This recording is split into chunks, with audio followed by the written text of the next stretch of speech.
السلام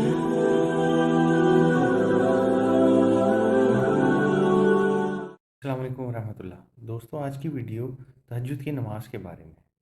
فرض نمازوں کے بعد اگر کسی نماز کی سب سے زیادہ اہمیت ہے تو تہجد کی نماز ہے، اور تہجد کے وقت مانگی ہوئی دعا اللہ تعالیٰ کے ہاں بہت جلد قبولیت کا شرف حاصل کرتی ہے۔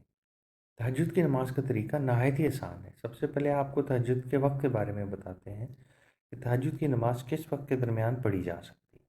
تہجد کی نماز کا وقت عشاء کی نماز کے وقت کے بعد سے لے کر فجر کی اذان کی آواز آنے تک رہتا ہے۔ رات کے کسی بھی حصے میں اگر آپ سو کر اٹھ جاتے ہیں اور اس کے بعد اگر 1 بجا ہو، 12 بجے ہو، خواہ 11 ہی کیوں نہ بجے ہوں، اور آپ اس ٹائم تہجد کے نوافل پڑھنا چاہتے ہیں تو آپ اس وقت تہجد پڑھ سکتے ہیں۔ لیکن تہجد کی نماز ادا کرنے کا سب سے بہترین وقت رات کے 2 تہائی حصے کے بعد کا وقت ہوتا ہے۔ ایک انتہائی اہم بات یہ ہے کہ تہجد کی نماز، جس کو الصلاۃ بین النومین یعنی دو نیندوں کے درمیان والی نماز کہا جاتا ہے، سو کر اٹھنے کے بعد تہجد کے نوافل پڑھنے سے سب سے اعلیٰ درجے کا ثواب ملتا ہے، اور یہ اس نماز کا، اس عبادت کا سب سے افضل اور اعلیٰ ترین درجہ ہے، اور اس طرح ثواب بھی زیادہ ملتا ہے۔ لیکن اگر کوئی شخص رات کو جاگ رہا ہو اور اسے لگے کہ میں سو گیا تو تہجد کی نماز پر نہیں اٹھ سکوں گا، تو ایسی صورت میں وہ شخص سونے سے پہلے تہجد کے نفل پڑھ سکتا ہے۔ یہ تو معلومات تھیں تہجد کے وقت کے بارے میں۔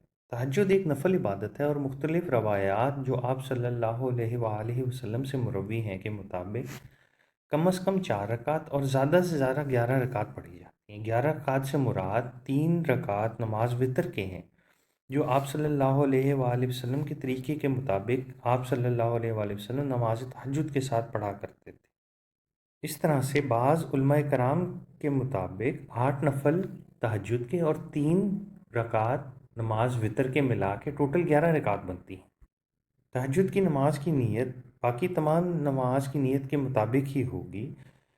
آپ اس طرح سے نیت کر سکتے ہیں کہ نیت کرتا ہوں یا کرتی ہوں 2 رکعت نماز نفل تہجد، منہ طرف کعبہ شریف، واسطے اللہ تعالیٰ کے اللہ اکبر۔